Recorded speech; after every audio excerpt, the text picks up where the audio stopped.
Welcome to On the Sidelines, the show that discusses sports and how sports intersects our lives. I'm your host, Paul McGrath, and I'm glad that you could join us. We are happy to have with us professional sports photographer Alan Sullivan and high school photographer Sam Stucchi, who will talk about sports photography.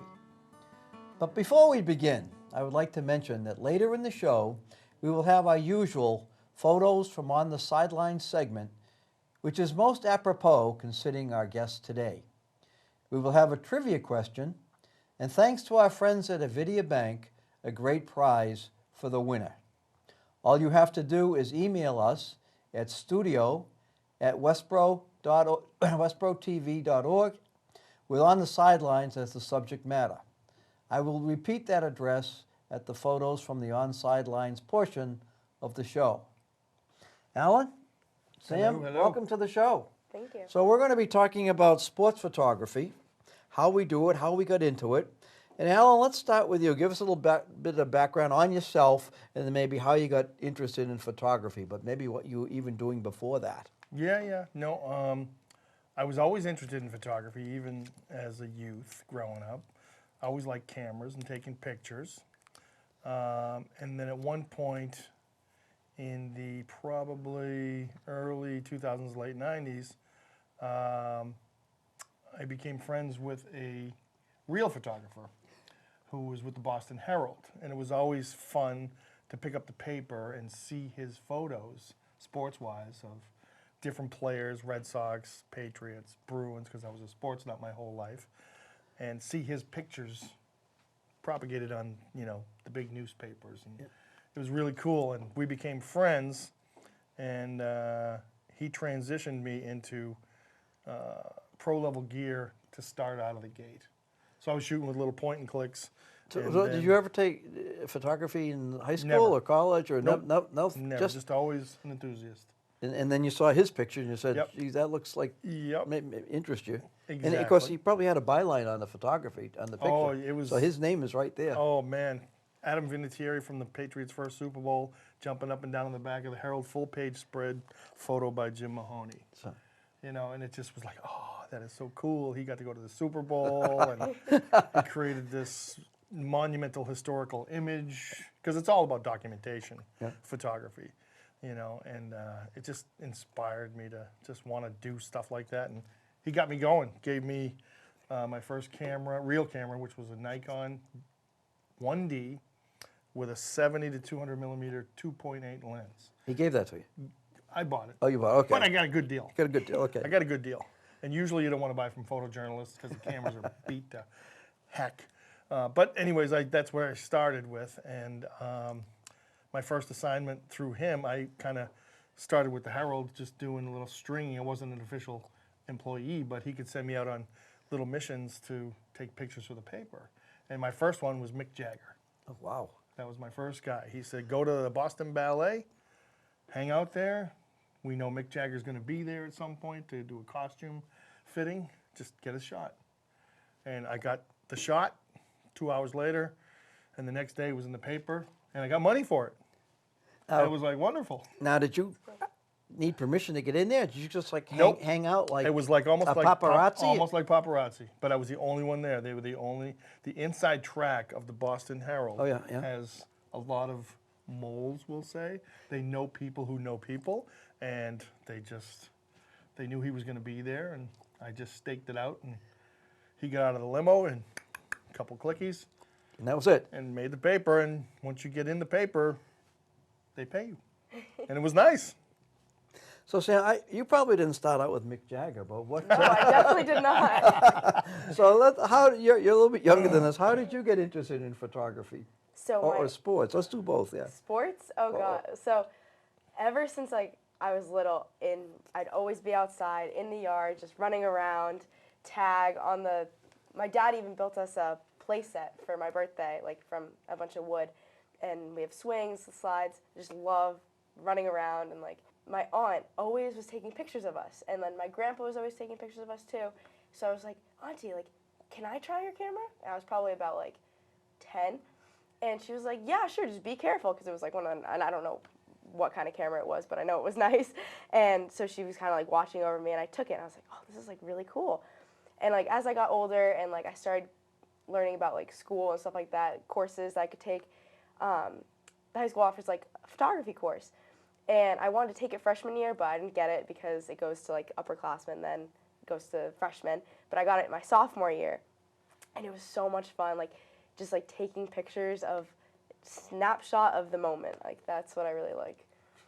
So that is pretty good because when I went to high school or college in Allen, we probably couldn't have taken a photography course if we wanted to. I know don't my school recall didn't any. have. So one of the questions I was going to ask is, what was your first camera? And you two have answered that, but we have here, I got a picture of my first camera. Now, if you look at my first camera, it's a little bit different than maybe what we've been talking about. What happened there, I grew up in Worcester, Massachusetts, and there was a bank, WCIS, Worcester County Institution for Savings. And if you could scratch up $10 for a savings account, this is the camera that you would you get for putting $10 in a savings account.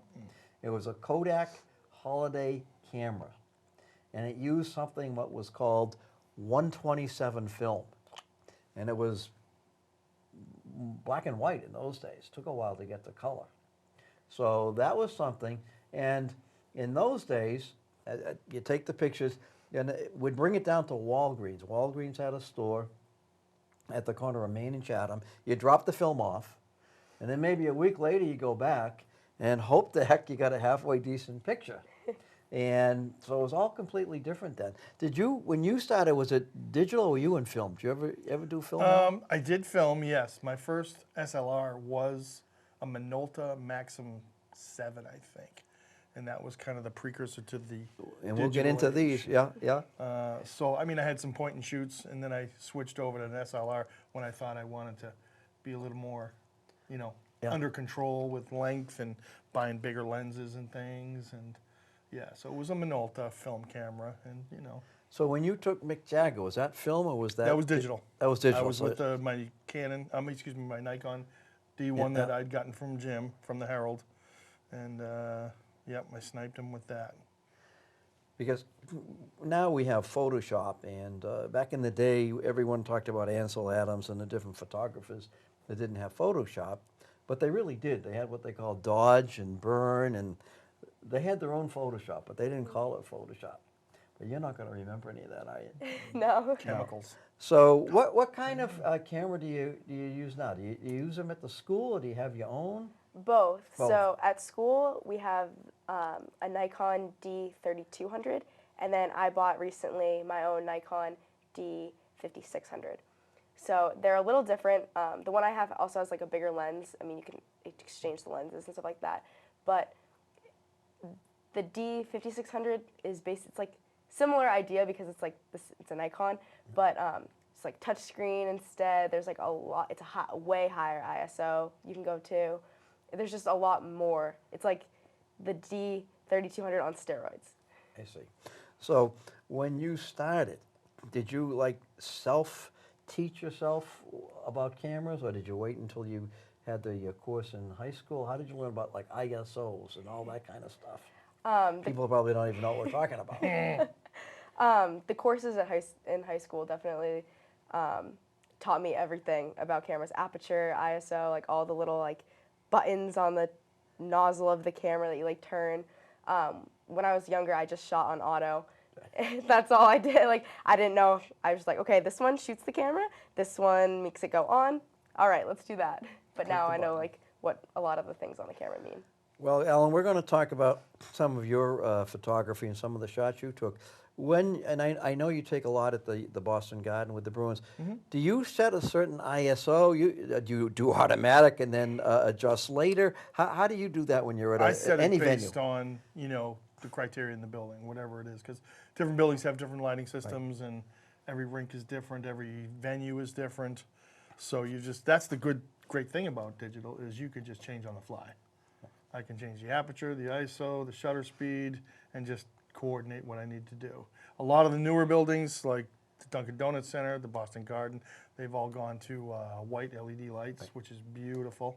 So there's less work after post, because it used to be you'd have to do a lot of color correction and stuff like that with tungsten lights and variable fluorescent lights, and it seems to have it makes our job a lot easier. I'll tell you that. That's for sure. Okay. Well, let's look at some of this equipment here. Looks like you know, bought the store out. Yes, But, you I gotta. know compared to others, you didn't. You but gotta. Tell us a little bit about what you have here. Yep. No, we got a couple.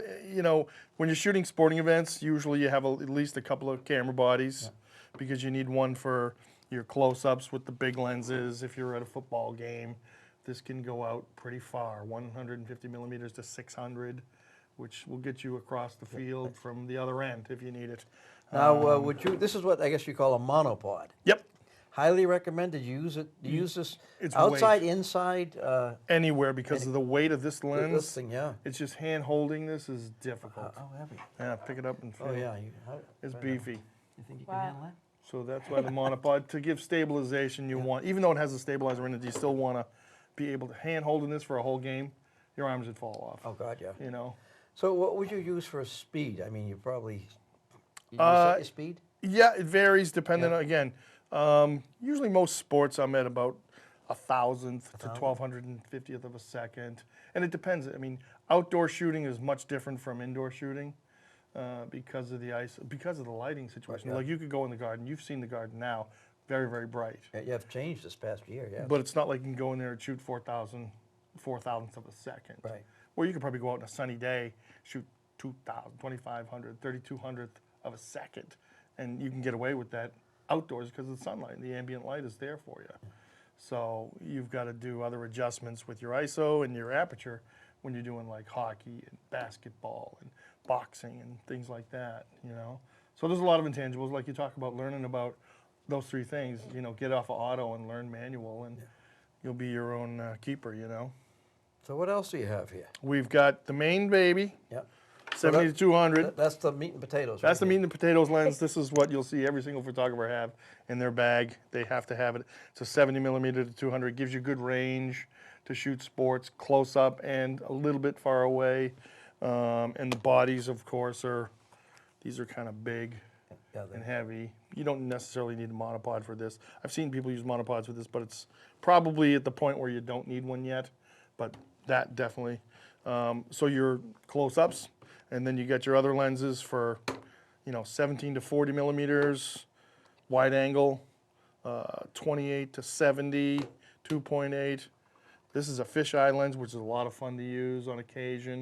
It doesn't work for a lot of stuff, but when you hit the right shot, it's really cool. It gives you a wide dispersion area. I can be right here and get like this whole, the whole, yeah. 180 degrees of, you know, view, which is really cool. Little 50 millimeter, which I never use, but you can for portraits and things if you do stuff like that. There's an 85 millimeter, and then again, so you don't have to switch back and forth between lenses. You have a couple of cameras. So I have 3, but I only carry 2 because I really don't need the third one. I've been next to Sports Illustrated guys, and they carry like 3, and they're obnoxious, but that's what they do for a living, you know. And you know, it's pretty interesting to see all the stuff that the gadgets that I don't even have, and the thousands of dollars that they spend to get this stuff it's out of control, and you'll always want to spend more.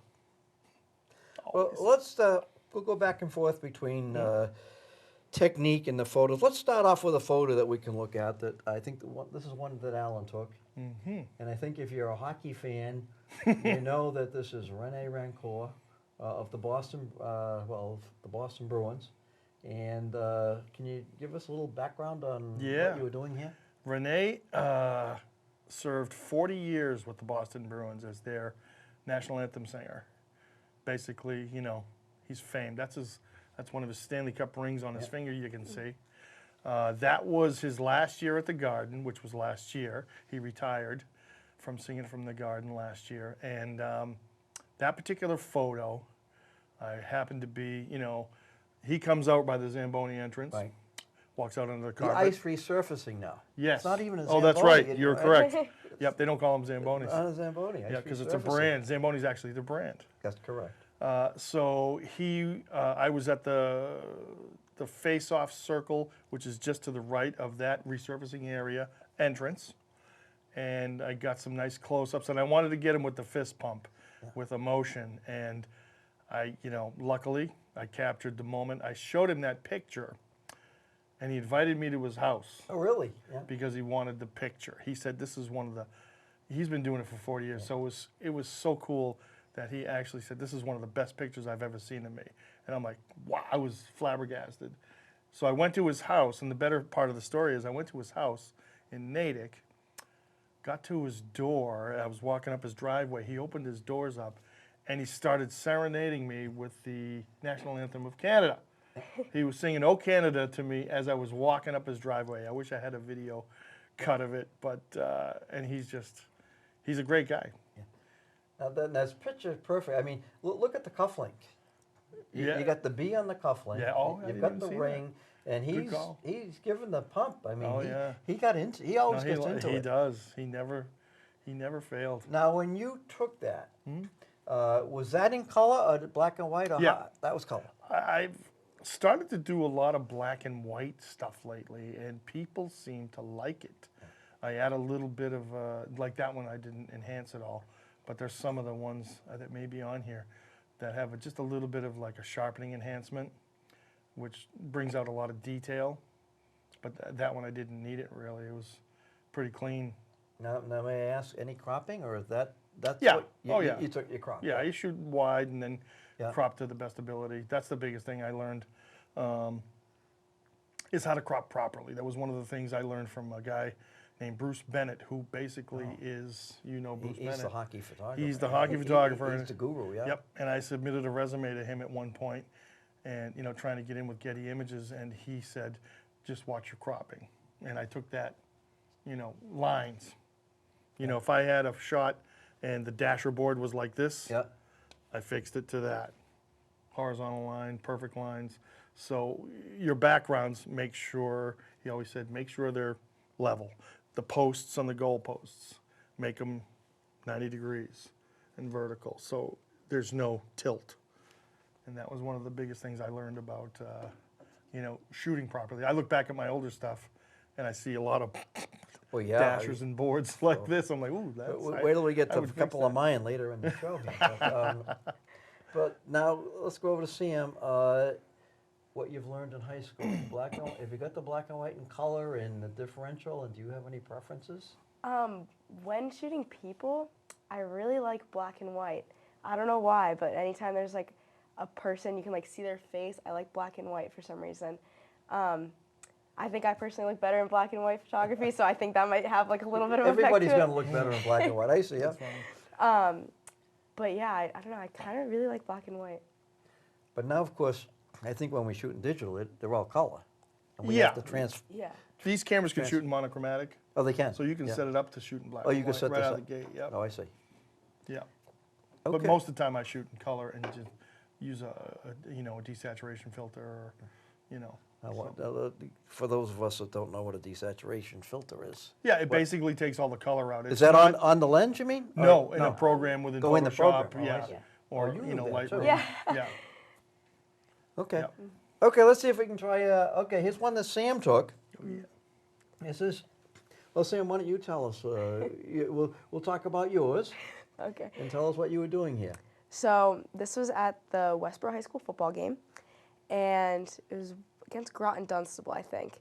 Yeah, Crusaders. So Groton Dunstable. I was on the sideline, and one of my friends, I was talking to the trainer, and she was like, "Oh, you have your camera. Like, make sure you get an action shot." And I was like, "Yeah, that's kind of what I'm here for. Like, trying to capture the action." And she was like giving me like tips and tricks. Like, she's not professional in photography or anything, but she was like coaching me a little bit on how to like what to take pictures of. And so then one of my friends got the ball, and he starts going, and I was like, "Okay, time to get the camera out," and started shooting. So. Yeah. Now, what speed, shutter speed, do you think? Do you remember what you were shooting this at, or you would shoot at? I don't remember. I think it was. Oh, I don't know. If I looked at the photo, like it would come up. but I don't know. So it looks like a beautiful day. Now let's get over to our professional photographer. If this was going in, let's say, the newspaper, you'd probably probably crop some of that. What do Yeah, you you think? might crop it a little tighter. Yeah. But the wide angle's good too, though. Yeah, it's you good. know? I mean, you got everything. Depends where yeah. you're putting it and what they have for space, usually in, papers, things like that. Now, in this, and we'll talk about this, were you focusing on the run? What were you were focusing on the runner because you knew he was going to, you wanted Yeah. to get a picture of the runner? Yeah, I was focusing on the runner mostly because that's where everyone was going to go to anyway. And usually when you're Well, like, you didn't know he was going to get the ball, did you? No. I mean- This is that. No, I did not know Okay. that. But whoever gets the ball usually is like the most action. So Yeah. once he got it, I was like, okay. And then I was just focusing on him until he dropped it. Well, that fella missed the tackle there. You can see that. Yeah. And the other fellow looks like he's coming to get him. Yeah, there's good clarity throughout frame to frame too, edge to edge, which is nice. Yeah, no, that's a very nice picture for Westborough High School. All right, let's go back to, if we can, we'll go back to one of Alan's here. And this one here is, I think, a tremendous picture of Tuukka Rask. And you got the puck right in the glove. That was last Tuesday night. That was the what? Yep, Washington game? No, that was Thursday. Oh, Tuesday was Minnesota? Oh, the Minnesota Wild Yep. game, yeah. Yeah, so what I like about this especially is the puck logo, the Bruins logo, Yeah.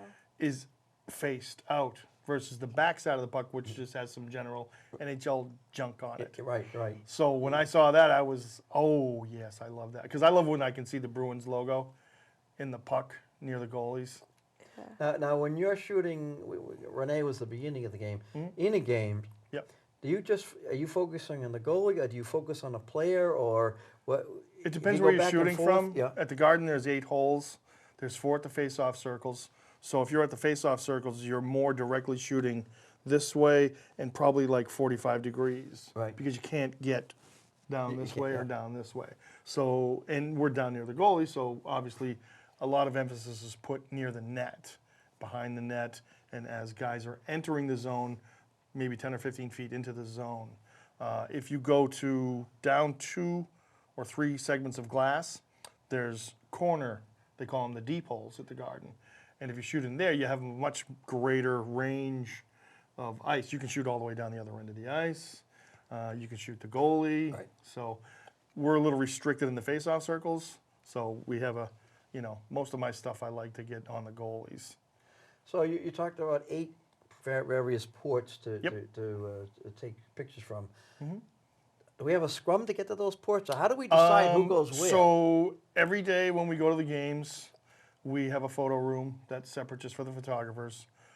Steve Babineau has been there for 40 years, so he has legendary status. He's done Red Sox, Celtics. He's got more rings than Tom Brady because he's been working with the Celtics, the Bruins, all the the Red teams, Sox. So it's a funny thing that I think he has 6 rings, which is funny. And he's basically captured everything, but he's not our boss, he's our assigner. So he comes in the room, sees who's in the room, and it's a pretty,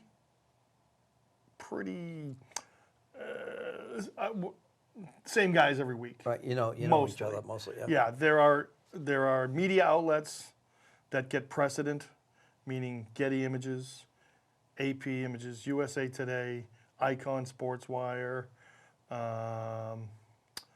There's another one. There's a 5th group. Right. So But if they're those not 5 there. guys, They're not there every day. They're there every game. Oh, they are. They're there every game. Okay, yeah. So then a couple of us fight out for the last couple of holes. Yeah. And basically, it's just a pecking order of who's there, and if there's a 9th photographer on occasion, we might lose one period and have to go up high into the media, the camera wells, which is up in the suite section, which is fine because you can just bring the big lens and or shoot both ends of the building. So that's how it goes. There's 5 definite spots, and plus Steve Babineau himself, he's always there, so he has his hole. So there's actually Well, two, he used to two be in holes. between the benches, but Right. then they decided to get a little extra revenue, Yeah. so out he went. Yep. So he gets in there once in a while, very Yeah. rarely, but he's the man. Now, once in a while, I've seen not this picture, but some of yours I think I've seen them in Providence or Worcester, where you're like up on a catwalk. Yep. You got a parachute? I mean, you're No. looking down, No. straight down. How do Yep. you? It's How do you just work a those? wonderful place. I Yeah? love it. The catwalk is just such an angle. You're shooting straight down. Straight down, yeah. Excuse me. Yeah. And it just gives you something you don't see every day.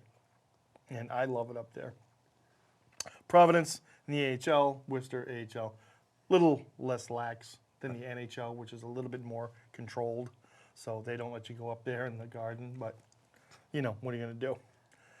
Yeah. But I love it up there, and I take some good pictures up there, and some just the angles. Like I took one in Providence last week where they have a new scoreboard there, Jumbotron, and I was able to shoot through it and get players in the jumble of Through the Jumbotron? yeah. Oh, I haven't. Because there's seen gaps So in cool. the Jumbotron, Right, so there's you can openings, kind huh? of get them through the, you know, the holes in the gaps, and it looks really, really cool. I wish I had sent one. Well, that's okay. Let's try one more of yours here. We have one, I think, of they're all star this year. Pasta. There we go. Oh, Anna yeah. And Brad Marchand, Yep. two of their top scorers. Now again, was this after a goal or? Nope, they Yep. were just conversing before a face-off. Yep. I try to get a lot of close-ups if I can to get that really, you know, cool depth. And again, you can see, you know, the aperture's probably at, you know, 3.5. So that's why everything's blurred out in the background In and the they're black. sharp and tack. And it almost looks like a matte finish if you. I mean, Yeah. it's a different type of finish that you have on this Yep. one. It's the filter that I probably, you know, add. It's basically a sharpening tool. It gives a lot more dimension to like the darks, the contrasty areas. But it really takes out all the color too. You make it full black and white. Desaturating doesn't actually do the same as black and white. Desaturation just takes the color out. So I kind of misspoke earlier. This filter is a black and white filter, so it actually reacts to the, you know, the color pixels better than desaturating per se, because it would look different just desaturated than that. Okay. All right, let's see if we can get back to Sam. What do we got for, all right, Sam. I guess we're on the same sideline, same spot. Yes, we What are. were we focusing on someone different or what? Yes. Any idea what we were trying to accomplish here? So this one, I saw someone down the field wide open, and I was like, I think he's gonna pass to him, but I don't think I did get him in the shot. I Yeah. think. Guy right by the post. Yeah, right by the post. And I was like, I think he's gonna throw it. I think he's gonna throw it. And so like I was just like watching and waiting for him to throw the ball, and I got it. But yeah, I wish that in this picture particularly, I wish I had straightened it out. It looks a little crooked to me. Well, now. that's what we have our pro over here. Yeah. Talking Right, about yeah. getting our lines straight. And yeah, that's part of, you know, the process. Somebody's got to say, hey, by the way, try to do this. Yeah. You learn from everybody, believe me. The other thing that I see in this one, Sam, is that we see the quarterback, we see the end. He looks open there, but we got the scoreboard, and you know, and if you knew what if you can do it, and you can't do it when you're taking, if you could have put the goalpost over a little bit, we would have seen the entire scoreboard. We can make it out. We know the time, the score. It's fully encapsulating here of what's going on in the game. Yeah, that's- I know you probably didn't want it. That wasn't part of the picture. But sometimes you take a picture and you get more than you really thought you had. Yeah, I did want the scoreboard in Oh, it. did you? Yeah. And then after the fact, I realized I was like, oh, the goalpost is in the way. And I was like, okay, Sam, back up and rewind and do that again. Yeah, so I was a little like, I was like, oh, what the heck. And then also like the ball's a little blurry too that I'm now realizing. Oh, but yeah, Did he throw it? he did throw it. It looks like he was just And did he releasing catch it? More He important, did. He did. Oh, Yeah. wow. Because you're on the 30. It looks like he's getting close to the goal line. Yeah, he's on the 40, I think, and then I'm on the 50. Did he score? Do you know? Or do you, any? Yeah, I think he scored. I'm pretty sure he scored. Because this was one of the few games that Westborough football won. so you remember the good ones? Yes. Huh? There's a hockey name at the top of the scoreboard, Yeah. but it's not him. Jimmy Jimmy Hayes Hayes played played for for the the Bruins. Bruins, and Jimmy Hayes also was in Westborough back when. Yeah. But this is Westborough just put in a new field, and Looks this nice. is the practice field. That's the practice field? Right, that's the Yeah. practice field. Turf and all that. Because the real field wasn't ready on time. So they had to end up playing at this field. And then finally, I guess they played a couple before Thanksgiving game. Yeah, they played a couple under the lights, which Under was the lights. really exciting. Just like the whole atmosphere of that was really fun to be around. So you did a good job on that. All right, let's flip back to, what do we have here? An man. iconic one here. This is iconic. That's a pretty good night. Bobby Orr and Milt Schmidt. Milt Schmidt played, when did he start? In the 30s? Played. He played, yeah. And then, well, yeah, because he went off, one of the iconic photos back when was when they went off to World War II. Yeah, the Kraut line. The Kraut line went off to World War II. Yep. So That was was a this, really- now was this his night? What was this? That was a What? tribute to Milt. That was a tribute to Milt. Yep, 96 years old. He didn't want to use the wheelchair, but they made him. Oh, is that right? Yeah. He wanted to walk out, but they wouldn't let him. And they pushed him out to center ice. and Well, we they did a pushed tribute. him out. Look who Well, pushed Bobby. him. Yeah, Bobby Orr. Bobby Orr, just, They pushed him out. Oh, yeah. legendary Boston Bruin. And it just created some beautiful photos that night. Look at the color, because you got the spotlights and the Yeah. lights, and it was just tremendous color in that. It was just You a didn't even ask for beautiful- some of that no, color. But it's just a beautiful photo. now, I where love were that you one. for that one? Because I knew- they're well, at we- center ice. yeah. They're at center ice. It looks like. They let us know what they're doing, what's going to happen with these special event nights. So I will go to one of the handicap platforms, which is right at the top of the load section, and just so I'm above the glass. Oh, I know I you have are, no yeah. restrictions of. The only restrictions you have usually are, some of the people, the TV crew that are on the ice. Right. Around the perimeter of the circle there, because they can tend to get in the way. But if you dial in and focus and you get tight with them, you get something like that. So you don't have to worry about the heads and bodies. But yeah, there was a couple of great. Those are fun.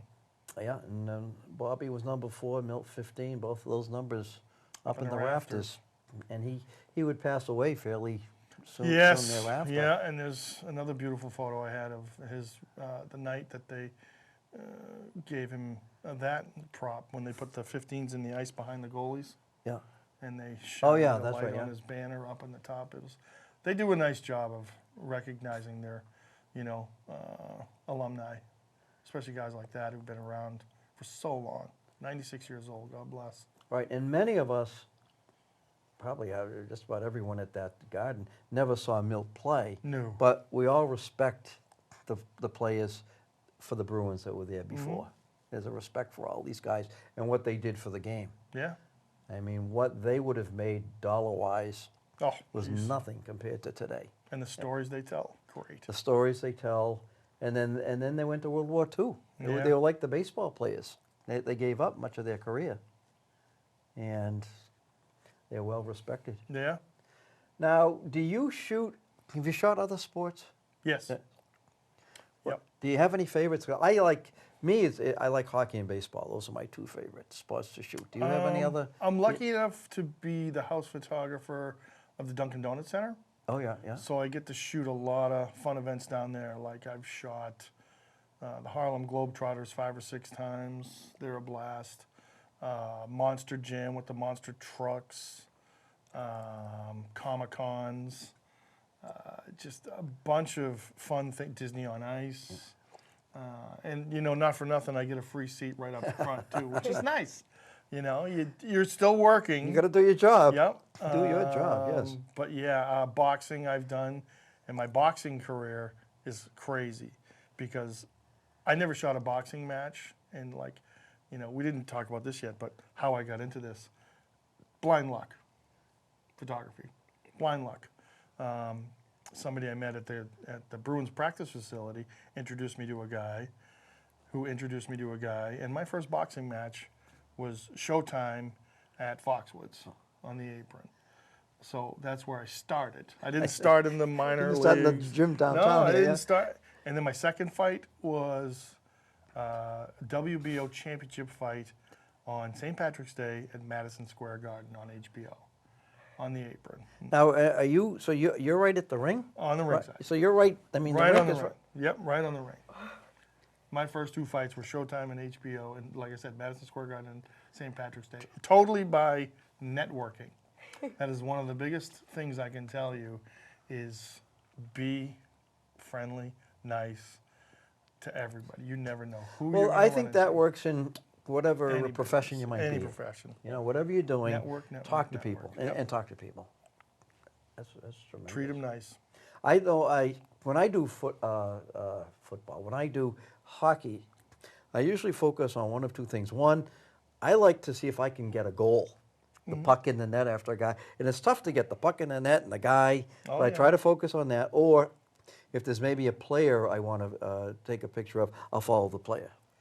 In baseball, I like to either get the batter or I'll sometimes, if there's a man on first, I'll focus on first base. So if they're throwing over, to get the guy diving back in. So there's Sure. different things you can do. Oh, yeah. See, any other sport? I mean, you're taking football here. Any other sports you've taken or you like to take? Or Basketball. I've taken a few pictures for basketball, and with that, I really like the follow through and then the shot, the ball going through the hoop in like the same shot. I play basketball for the high school, so like just having that feeling of like when your shot goes in and you know your form is just like perfect. It's like so satisfying to like see it go through. So like when I take that picture, it's just like, oh yes, like that's so good. So like, I don't know, being the player and the photographer in that sense kind of like helps. those are both. Okay, let's look at one more. Let's see what we have here. We have Charlie McAvoy, Brad Marchand, and Patrice Bergeron. National anthem, I guess. National anthem being very serious. That was during the playoffs last year against Tampa Bay. They got the game faces on. Yeah. They do. Yeah. They get the beards growing, the mustaches for playoffs. That's because Charlie can do. I mean, you can see the intensity in their faces there. Yeah. And Charlie's like, oh, man. Yeah, Charlie's I mean, a little. Yeah. A friend of mine cropped a picture with just Marchand and Bergeron in it. Yeah. And it's pretty intense. Well, Charlie's there like, oh, man. I mean, this was probably, trying to think, this may have been one of his first year in the playoffs. Second year in the playoffs second because year they for brought him. Charlie? They Oh, brought they a brought year him up? contract. Remember? Yeah. Oh, yeah, that's right. That's Yeah. correct. Yeah. Silly. But Well, yeah. No, Their you can, eyes, like just the expression in their eyes is like, would not want to get in the way of those guys. That may have been the night he actually did his second lick of a Tampa Bay guy. oh my goodness. That Brad Marchand. Did you get any of the lick? Unfortunately, he was to my left. Oh, I see. Yeah. And there was much ado going around the whole. There was a whole bunch of little scrums going on, and I'd never forget it. But the guy to my right, sitting in the first seat on the glass, says, "Oh my God, did you get that?" And I'm like, "What?" He's like, "Marchand just licked that guy." And I looked to my left, and the referee was pulling away the guy. So the guy to my left of the Zamboni entrance got the shot. I don't think I would have had it because it might have been his back of his head, but he got the shot. Yeah. Well, it's positioning and timing. I mean, it it's is and you a lot of blind luck. You don't ask them to pose. Nope. I mean, you Take a lot of talk about pictures. live and in color. Now, we were talking about that before, taking a lot. We have one of the camera. You shoot. Yep. I believe you can shoot 12 frames per second. Can we? Right. It sounds like a machine. Okay, can we just maybe we can pick that up? We have a microphone. We'll See if you can. We'll do this one so you can see the difference. This is 2 iterations ago of camera. And this one is fast. Now, and how many per second? That's 10 frames a That's second. 10 frames a second. Oh, And it's like a then- machine gun. I know, it's crazy. And that is fast. Yeah. This one is 12, and there's a huge difference even between 2 frames. Oops. Gotta turn it on first. Oh my God. And there's another thing called a buffer, which is the amount of memory that these pictures take to go onto the card. So this camera would probably kind of bog down at like 10 to 15 frames, and then it would kind of lag a little bit. This one, you could blast about 40, 60 frames, and it'll just keep going like that. And it'll just keep, and then it'll write to the card at some point. But So, it's so crazy. how many photos? Let's do it back to a Bruin game. Yeah. How many photos would you take in a game? In a game, usually 1,000 to 1,200. And how many can that card hold? That's a 32 gig card, 32. so it can hold thousands. It's 1,000. Yeah, a couple thousand. So then you go back. I mean, how do you edit to look at Just you this number of scan. pictures? I think you. It's almost like being, ADD. You kind of go over, and then oh, all right, found this one. So it's literally just you do go through all of them, but since this shoots fast, there's a lot of repetition in the framing. You So can the same pose might be gotten 5 times. Now, are you shooting 10 per, whatever camera you may be using? Are you shooting every shot 10? I'm bursting all the time. You are. Yep, that's why I shoot. Oh, I love that one. Sorry, so one of my good ones. We're gonna get there. We'll get there. 1200. So when you're shooting 1200, 1300, and there's guys that shoot more, and there's guys that shoot less. But me, I just like to burst and get the most I can, because the more you shoot, the more opportunities you have for getting the shot. So if you shoot 100 a game, then your 10% is down to 10. You shoot 1,000, then you have 100. You got a to better choose from. chance, So, yeah. that's your kind of what you're looking at. All right, let's get to the one here that we're looking at. And this one is almost like shooting through a keyhole, but we're shooting through one of the players, I guess. Yes. So 2 years ago, I saw this photo, and Jake DeBrusk is in on Jonathan Quick from the LA Kings. And the puck's in view, and it was literally through a player's armpit.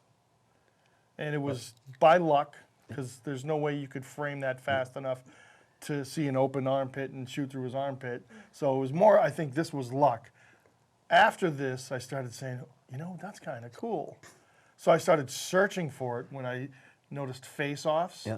I'd wait for players to kind of just jostle their arms a little, and I'd put my focal point right through the armpit, and I started calling it the armpit shot, and I put a bunch of them on Instagram. So I have a bunch of these shots now with like faces and bodies, and they're hard to get because you don't get a lot of players just put their arms down. Yeah. But I called it the armpit shot, and I was hoping it'd take off, and it's just one of those things, just one of those weird shots. You're like, oh my God, this framed out perfectly. And Yeah, you see DeBrusk, Jonathan Quick, of course, Connecticut boy that went to the University of Massachusetts, so you have a local connection. The puck is right there. Yep. And I guess that's an unnamed Bruin player that we'll never know who it Jake is. DeBrusk. Oh, huh? That's Jake DeBrusk. Where? To the right. See the black helmet? Yeah, but I mean, who the? Oh, who, that who, one. Who Oh, the yeah, player that is. player. Yes. We'll Sorry, never, you're right. I mean, he gets You're right. I have he no gets idea. no credit. No. Maybe if I checked the crop and what I did. You'd have to know who's on the line. Yeah. And that Yeah, type we don't of get thing. it with the armpit shots. Now these pictures, if just so I can say, Alan has many more pictures. We brought a few in here to talk about, and he, if you want to look at some of Alan's, he's on AlanSullivanPhotography.com. So there's a For Instagram, we can be on here for all forever going over that, but we'll put that up on the screen so people can check them out again.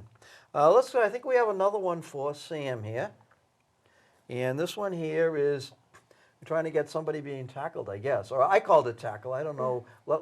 It's your picture. I'll let you talk about it. So this one, I thought someone got hurt, and so I was trying to get like the injury, but no one got hurt. So, which is a good thing. I don't want people to get hurt. That came out wrong. But yeah, there was like there's 5 players who went down, and I thought someone's knee like buckled because someone said my knee as like someone went down. So I was like, okay, like what's going on? But no, it was just a normal tackle. Okay, very good.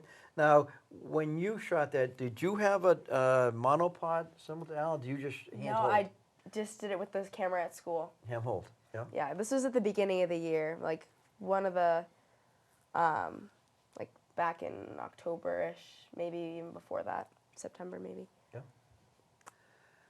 Let's talk about something different a little bit. Is the old storage was negative.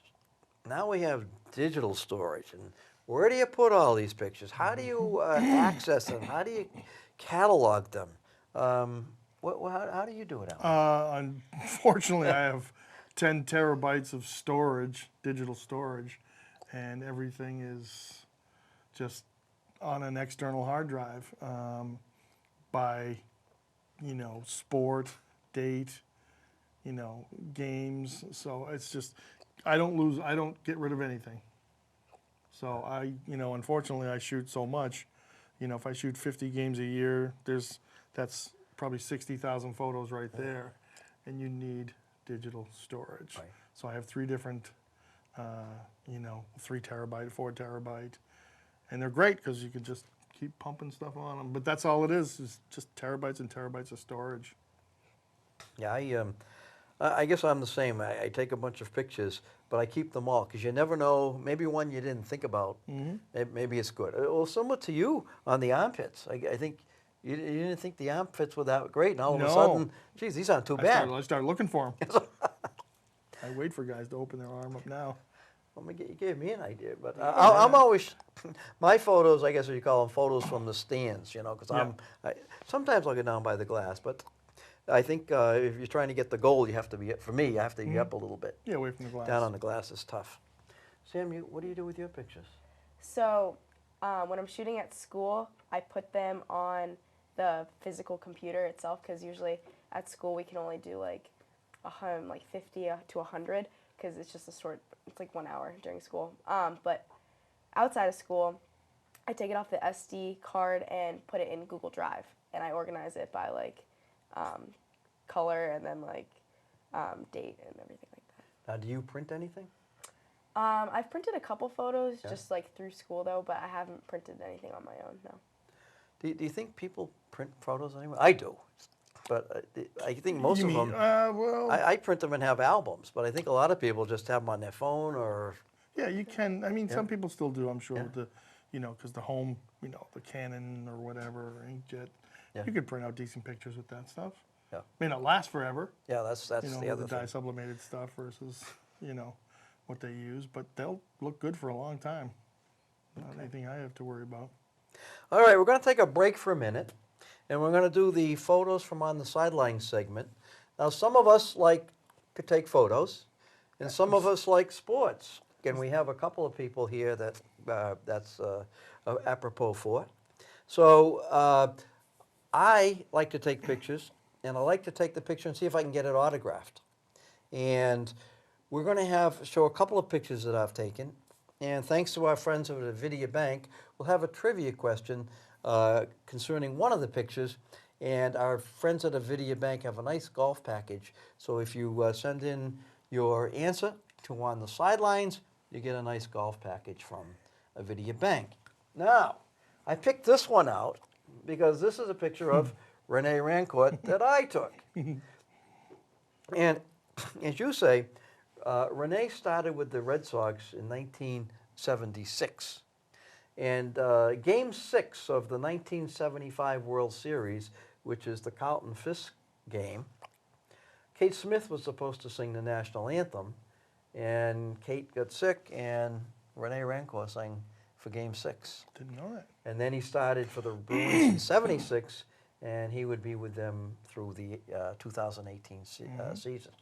Now, I took this picture in Worcester, and it's different than yours. And if we could compare, there we go. We've got the two of them, and I like both pictures. and you got two different type here because mine is in color, and I think I need the color because of the patriotic theme definitely. that Rene has. He's got the ring. I've got the ring. And as you say, he's very friendly. You ask him, Rene, how are you?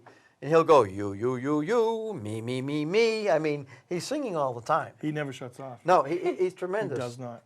Now, one of the differences in the pictures is I asked Rene if he would pose, okay? It wasn't spontaneous, okay? And Rene did, and of course he's ready to pose for anyone. Oh, yeah. I suppose if I'd done a better job, I could have photoshopped out the back and got a nice background or something. That looks like the media room. That's the media room down in Worcester. I recognize it. And that was before a game. And then I wouldn't see him again until next year in Worcester when I had him sign it. So sometimes it takes a while till you get the autographs. But yours is tremendous. And what to me that is black and white is like a classic pose in that that could have been taken in 2018. It could have been taken in 1918. I mean, black and white kind of has a timeless effect for me. Yep. It has a timeless effect. So I think both pictures, I like both pictures for different reasons. Yeah. So and it shows when you go to a game, Sam, sometimes it's just not the players. Sometimes you find other people there that is very interesting. Yeah. And, or if you see someone, don't be afraid to ask them, may I take your picture? No, you're not going to ask Renee on the ice, may I take? Those are very candid. But that was mine of Renee, and so I was happy with the picture I took. Now, the other one I took, and again, this goes with Alan, there is Steve Babineau. The legend. And he started out with the Bruins in 1977. So he was a year after Renee. And he has a Nikon. He has He Nikon. is a Nikon guy. We talked Nikon, your Canon. Yep. But he was taking pictures doing warm-ups here. And I got to take a picture, and he very nicely signed it for me. So the trivia question we have, in order to get the nice golf package from Avidia Bank, is in 1973, he started out in photography for hockey. And there was the World Hockey Association was playing in Boston at the time. And Steve saw that the Hockey News, which was the Hockey Bible at the time, the newspaper, he said, they should pizzazz up some of the pictures. So he took a couple of pictures at a World Hockey Association game, sent it to the Hockey News, and they took them, and they paid him. And the question is, how much did the Hockey News pay Steve Babineau for his first 2 pictures? Interesting. If you get that answer, closest one, you get our prize at from Avidia Bank. Talking about what he paid, do you remember the first picture you took with Mick Jagger? You said Yep. you got paid. Yep. You remember how much you got paid for that? I think it was 150. Oh, wow. Yeah. It wasn't bad. If you get anything in the paper, it tended to pay well. Well, that was Reasonable a for what it hockey. Of course, that was in 2000. When did you do that? That was probably 2000 and early 2000s. Early 2000. Yeah. Well, Steve Babineau's was in 1973. Right. So I'll give you a hint. He either got between a dime and $100. Okay, it wasn't. Right. It wasn't 150 bucks for his Yeah. 2 pictures. But so Steve is the guru, a nice guy, and again, you never know who you're going to meet at a hockey game. He's taught me a lot, actually. Did really? Yeah. Well, you know, it's indirect. I watch him. Yeah. I watched him more than he taught me, because I have worked a lot of events with Steve. And one was an AHL All-Star game years ago in Portland, and I saw him put the camera on the floor once, and as the players are on the benches sitting there, and I just saw him pointing up and just taking pictures. I'm like, ooh. And the And the players were on the angle- bench. yeah. On the bench, yeah. Just they were sitting in the locker room. Oh, in the locker room. And he yeah. put the camera on the floor and shot up at them like this at an angle. And it gave a whole different perspective. And I'm like, so I started doing it. And it just, you learn things you learn things from, you know, watching and seeing how they do things, the guys that have been around forever, you know, like him, you know, so you can always learn. Now, are you allowed in the locker room for the Bulls games, or are no. you just out? Yeah. Only he's the man, but no other photographers, none of the guys that are my, you know, kind of same guys, they don't go in the locker room. They don't allow it. Yeah. I just want to quickly, we have a couple of minutes left, and one of my shows we talked about a baseball player with keratoconus going blind and how he adjusted to play baseball while going blind, and he had transplants. We have in the United States roughly almost 10% of the population with diabetes. It's almost, if there's a thing called epidemic, it is. And you have diabetes. I do. You've been living with it for years, but it's affected your life, but somehow life goes on. Can you just talk about that a little bit, please? No, it has definitely messed with certain things in my life. Eyesight, for one. My left eye is pretty useless. Luckily, my right eye is good. So, hey, you know, as long as my peripheral, I can still look through the hole there, I'm good. So luckily, I have full vision in my right eye. My left eye's wonky, but you know, we adapt. It affects so many other things. Diabetes, circulatory, sensory, eyes, just a lot of things it can mess with. So don't be it. Yeah, well, Be you've good had, to it, or take you, care you've of got it. to live with it. Yeah. I know my daughter has a pump. Yeah. Bobby Clark, Yeah. tremendous hockey player. Yeah, a couple hockey players I know. He had to adjust. Nick Boynton from the Bruins. Oh, Nick Boynton. Yeah. I remember Hall of Famer Ron Santo of the Chicago Cubs. I remember the story of he came up with the bases loaded. Sugar was low, and he got up and he saw 3 balls coming at him. Oh boy. He hit the middle one for a grand slam. Good choice. But it's an epidemic here, and you have to live with it. And I know you've had some issues. Yep. But you go on and. Got to go on. Perspective is everything. I think if you realize that there's somebody behind you with it worse than you, and there's somebody in front of you that's got better than you, and you're in the middle, you're doing all right. Oh, it's like Ron Santo That's in what I the, in did, the yeah. ball, huh? That's what I picked the middle. Right I down chose the middle. Yeah. Sam, what are you looking to do? Any particular sport you want to shoot? Do you still shooting for the high school, or Yeah, what's going on? I'm actually taking digital photography too this semester for high school. So we're working a lot with different ways to shoot photography. So a couple projects we've worked with cubism and like printing out photos and just making it like really long, like David Hockney collages and stuff like that. We've also shot pinhole a little bit, so like no lens at all, and it's just shooting like through this tiny little hole, and you can't see what you're shooting really. And I thought that was really cool because you can time it so that you can move a lot in it, and it shows like, it doesn't show the movement, but it shows 2 people at once without like the blur and stuff like that. So I thought that was really cool. So that's pretty interesting. Yeah. How about sports? You're doing you're playing basketball, like Yeah, that, I'm playing basketball right now. I play lacrosse in the spring, but I shoot my sister's games sometimes because they're just like really fun to watch, and she's my sister, so like. So you have to take good pictures of her, or? Oh yeah, for sure. Oh, they're good ones. Okay, well, Sam, thanks for coming Thank on you the for show. having me. Enjoyed it very much. Alan, thank you Pleasure. very much. You and your Pleasure. equipment, thanks for everything. Sure. So I want to say this is Paul McGrath. I want to thank you for coming and watching us here on the show. And remember, I hope to see you at the game. And if you're not in the game, I hope to see you on the sidelines. So let's do it. It's a wrap. Appreciate it.